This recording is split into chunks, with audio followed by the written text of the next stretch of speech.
Magluluto po tayo ngayon ng gulay na may itlog. Naglaga po tayo ng 4 na itlog. Nilagay na po natin ng tubig sa kaldero. Nilagay na po natin ang itlog. Nilagyan din po natin ng asin at suka para madali siyang matalupan.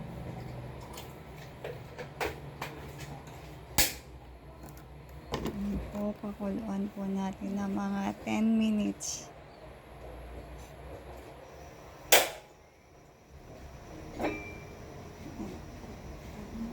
Takpan po natin. And then, ito ang ating mga ingredients. Yung corn, sayote, cabbage, carrots, bawang, sibuyas.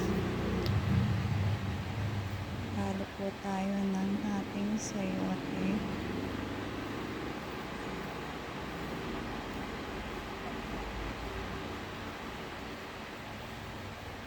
Masarap din po yan, guys.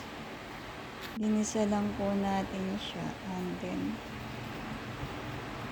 carrots. Tinalupan din po natin. And after that, hiwa-hiwain lang po natin lahat ng ingredients.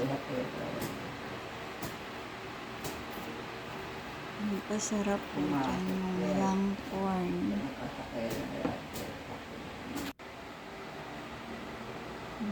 Hiwa-hiwa po natin yung ating cabbage.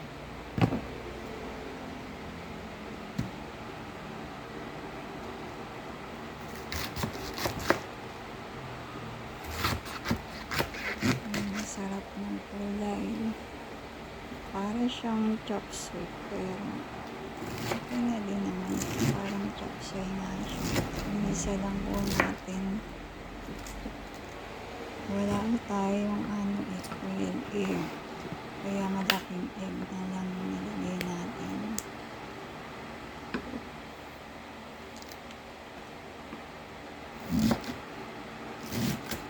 Masarap din po siya. Masustansya, healthy food.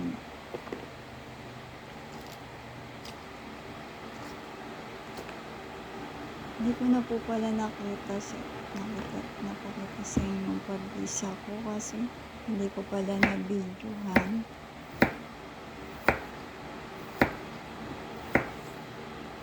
Mahiwain din natin ang ating sayote dyan.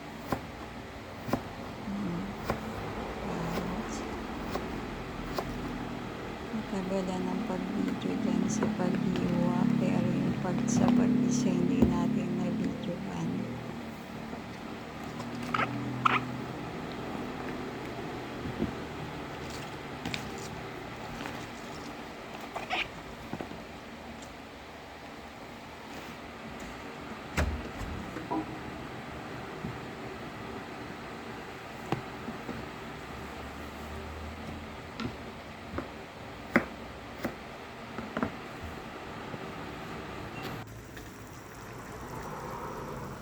Yan po, napakita ko lang po yung nalagay na po natin, nagisa na po natin yan, nilagyan ng mga gulay at nilagyan ng tubig, salt and pepper to taste.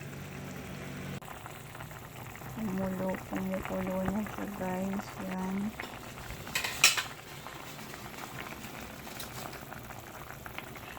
Masarap po dyan yung young corn. Nilagay po natin ang ating cabbage. Pinanghuli po natin dahil mabilis lang siyang maluto.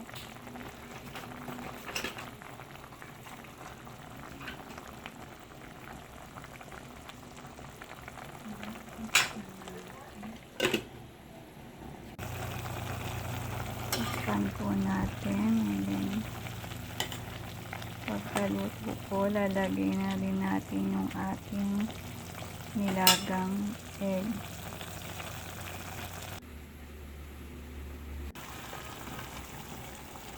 Yan po yung nilagay natin. And then after that,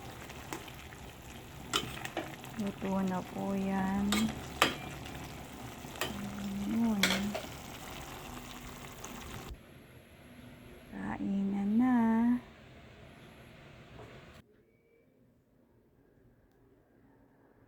Thank you for watching. Bye! Ano ba yan?